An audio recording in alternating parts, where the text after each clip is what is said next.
Shabbat Shalom. Shabbat Shalom. Thank you, Maharaj. Shabbat Shalom, everyone. This week's Parsha Naso. I'd like to talk today about what it means to be consecrated, what it means to be set apart by God, and giving a few examples from this week's Parsha, the Haftarah, the New Covenant, and even in modern times. To be set apart. What is to be set apart? Well, in Parsha Naso, we're introduced to the unique spiritual discipline of the Nazarite vow. This is a voluntary act of separation that the Lord transcends time, appearing in this week's Parsha in Numbers, in the stories of Samson in the Haftarah, and in the New Covenant, we have examples of Rav Shaul and even Yeshua in the New Covenant. Today we explore how this consecration connects Torah, the prophets, and the Besorat, the good news, and how it all ties together with the very vows that we speak in our lives today. Now, the Nazarite vows found in Numbers in chapter 6. Little things that a few pointers about the Nazarite vow. The vow is of a Nazir, a personal commitment to be set apart for Hashem, to be consecrated. And you have to abstain from wine, from grape products, from the grape skins, even the grape seeds, everything. You have to abstain from grapes. And of course, you have to avoid touching dead bodies, corpses, even those of close family members. The vow ends with specific offerings and sacrifices. It's only for a matter of time. All the days of this separation, he is to be holy unto the Lord. Numbers chapter 6. The Nazarite vows was very sacred. It reflected intentional devotion to God, and breaking it required atonement. This teaches us that the weight of our words, when we make our commitments, they weigh a lot. So what does the Nazarite vow show us? How do we learn from that? What do we get from that? You see, the Nazarite vow is voluntary. It was open to both men and women. You know, you didn't have to be a Kohen Gadol. You could be a man or a woman from any walk of life. It was a voluntary act to Hashem to be consecrated for him. This is a rare spiritual opportunity in the Torah. It also teaches anyone, not just priests or Levites, that they can choose to draw closer to God. If a man or a woman wants to make a special vow, a vow of separation to the Lord as a Nazarite, it is found in Numbers 6, Numbers 6, verse 2. So holiness isn't just for the elite. It can be for anyone. Anyone who is willing. It also emphasizes personal responsibility in worship. You know, unlike sacrifices, which are communal, which everybody has to do, everyone had to do and were commanded to do. The Nazarite vow is done by oneself. You know, it's done willingly. It's not done. Well, it shouldn't be done reluctantly, but it's done willingly and with a purpose. It demonstrates spiritual discipline and separation. Again, no wine, mastery, overindulgence, no haircut is a visible mark that you're being set apart. You're being consecrated. You need to grow your hair long. You couldn't shave. You couldn't cut it. You only cut it after the period has been completed. And of course, no contact with with corpses, with death. It symbolizes purity and a life-focused living. These restrictions train the Nazir, the one who is performing a Nazarite vow, in spiritual focus and holy boundary. And when we make this vow, when this vow was made, it's meant to separate us from the world and draw us closer to God, to see God more clearly, to hear God more clearly, and to walk in His ways and to worship. It's only you and God being consecrated, again, meaning being set apart.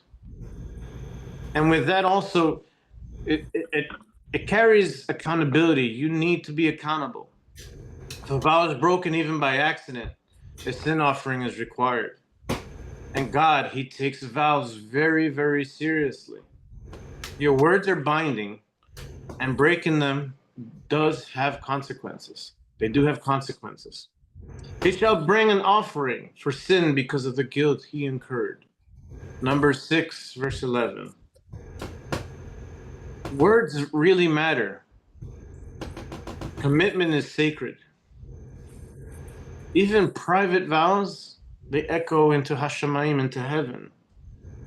So when you make a vow, you have to go all in, especially because these words are binding and Hashem is our witness.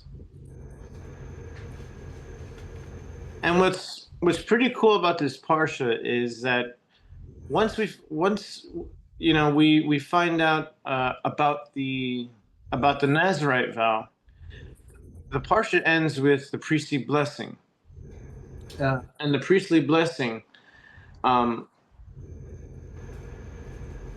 when you set yourself apart from God, you position yourself to receive and reflect His blessing. So it's kind of set up as you do this vow, you perform this vow, you keep it holy. It brings about strength, it brings about vision, and then towards the end, it brings about blessings. And this Parsha ends with the priestly blessing.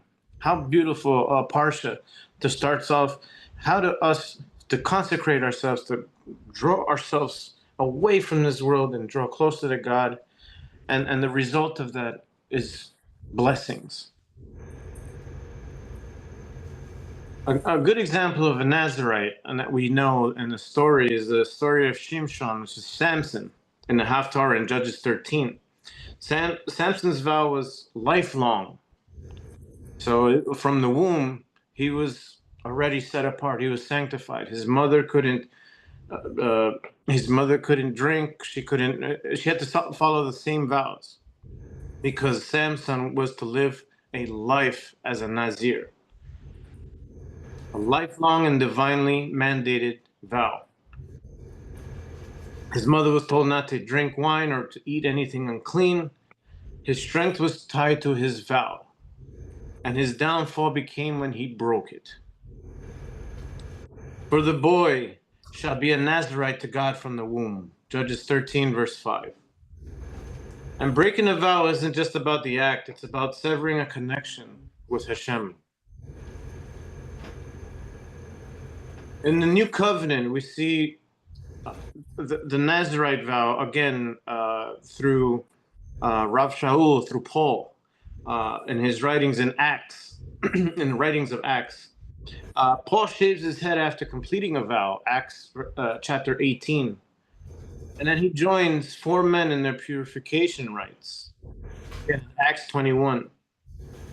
It says, take these men, purify yourself along with them, that all know, and that all may know, you yourself walk orderly and keep the Torah.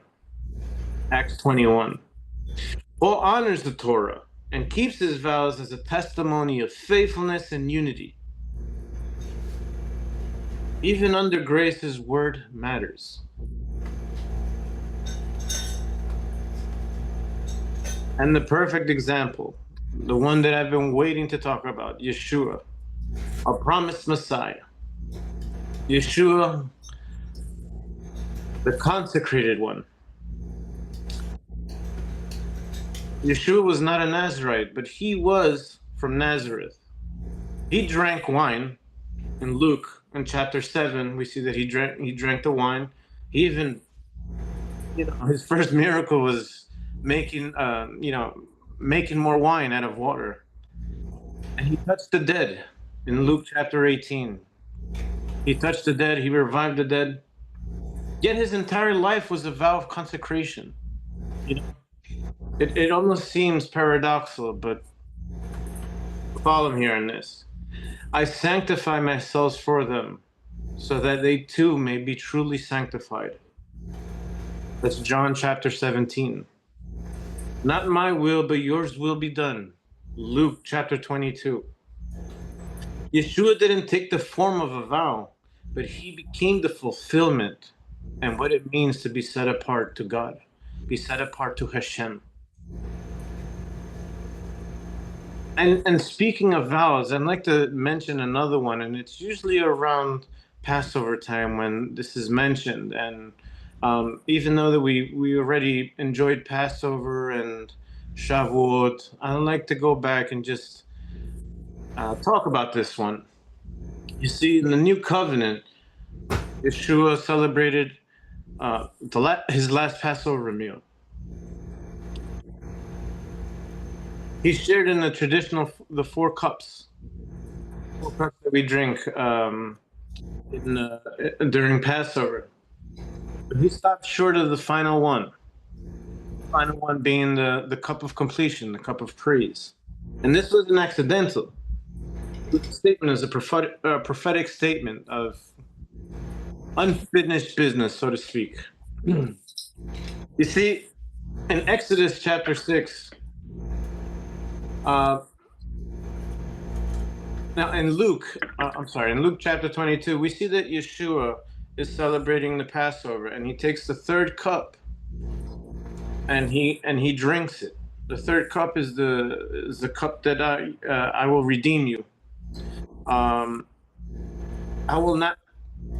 He drinks that third cup, and he stops short of the fourth cup. The fourth cup being the cup of completion, the cup of praise. Matthew 26, it says, "I will not drink of this fruit of the vine from now on until the day when I drink it with you in my Father's kingdom." He stopped right at the cup of redemption. He drank it because it was symbolizing that his blood would be poured out for us. And he delayed the cup of completion, the cup of praise, until the kingdom is fully realized. A divine engagement. We are waiting for his return. Yeshua paused at the fourth one because his mission was not yet complete. His death and his resurrection were still ahead. And he invites us all to wait for him, living in the space between redemption and the kingdom come, the restoration. He's preparing that final cup for us at the wedding feast of the Lamb. So the cup he didn't drink is a promise that he's still keeping. When he returns, we will drink it with him in joy and full restoration as his Vakala, as his bride. Now, we can't really do the Nazarite vow because there's not a temple. There's not a temple yet, because you have to offer up offerings and sacrifices at the temple. Once you're done, and you have to shave your head. But that doesn't mean that we can't follow through with promises and oaths. I want to give you an example of like our modern times and our modern vows that we make in these days. And I'll try and make it quick. Today's vows that we make are: I love you, trust me, I promise I'll be there, I swear I won't do it again. We treat our words with the same holiness as like as how the Nazarite vow was taken. Do we honor our word? Do we honor our commitment? Yeshua warns us: let your yes be yes and your no be no. Anything more comes from the guy from comes from the evil one. That's in Matthew 5. The Torah cautions us that whenever we make a vow to the Lord, you shall not delay to pay it. But if you refrain from vowing, it shall not be sin in you. In Deuteronomy 23. Our words are sacred. A broken promise can destroy trust. It can destroy relationships. It can even destroy our integrity. Just as the Nazarite had to offer guilt offering for a broken vow, so too must we examine our hearts when we fail to follow through.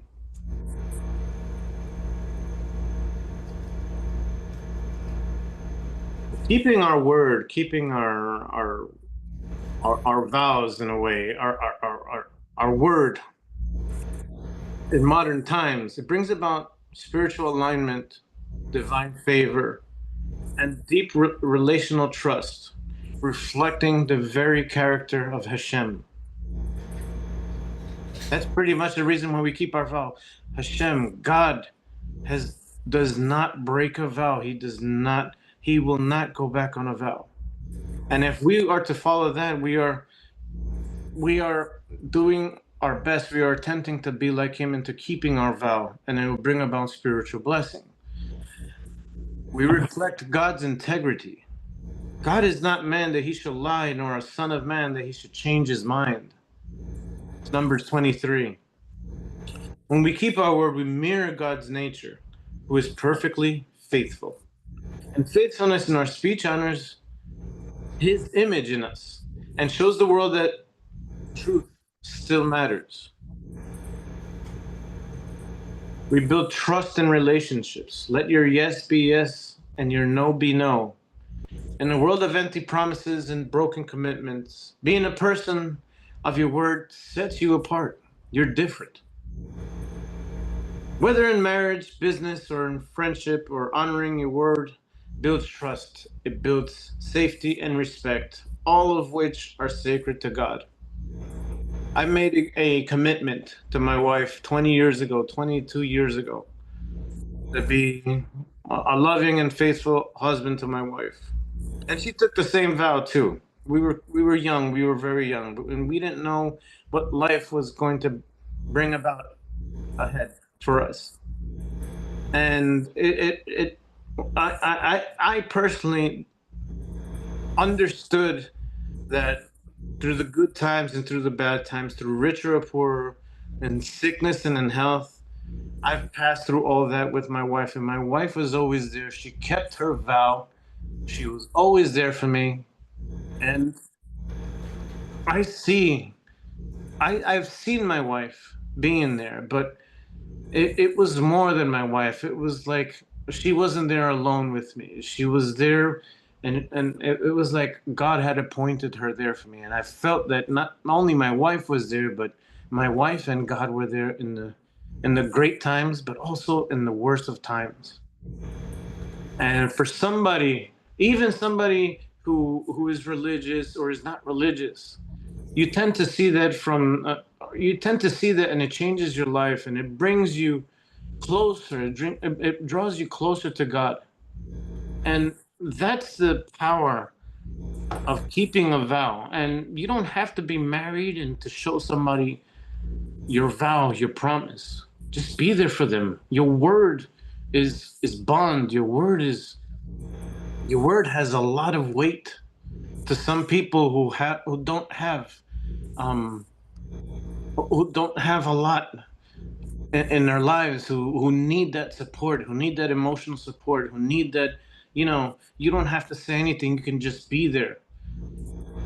Your word counts, and it means so much, and it carries a lot of weight. You unlock divine favor. Who may dwell in your sacred tent? He who keeps an oath, even when it hurts, and does not change his mind. Tehillim, Psalm 15. God honors those who keep their promises, even when it costs them. When we're consistent in our word, we experience God's nearness, his blessing, and his protection. And we protect our souls from this hypocrisy, the hypocrisy of this world. Out of the same mouth comes praise and cursing. My brothers, this should not be. It's James chapter 3. Keeping your word keeps you spiritually whole and undivided. When our speeches are aligned with our actions, when you keep your word and you walk and you talk the talk, so to speak, we walk in truth and peace is within our lives, and we live with no guilt. Keeping your word today isn't just about being a good person. It's about being a holy person, a covenant keeper, and someone who reflects the faithfulness of our God. If I can mention this in just simple terms today, I'd like to leave you with a quote. He who is different is condemned to solitude, but also to success. In other words, the more you consecrate yourself, the more you draw yourself closer to God, the more blessings we will have in our lives. He who is different is condemned to solitude. Consecrated means you will be lonely. Nobody likes to take that walk alone. I don't think anybody likes walking alone in their life, but it is necessary to draw closer to God. And when you draw closer to God, blessings upon blessings are on your path, are on this path of consecration. Because the paradox is in this is when you walk alone, you're really walking with God. See, you're not alone. So that's the purpose of being consecrated. May we each be reminded that our words carry weight. Like the Nazarite, of old, may we be set apart, not by outward vows alone, but by inner faithfulness to our calling and to the one who always keeps his promises. May you all be blessed. May you have a great Shabbat in Yeshua's name. I pray a Shabbat Shalom to you all. Shabbat Shalom. Shabbat Shalom.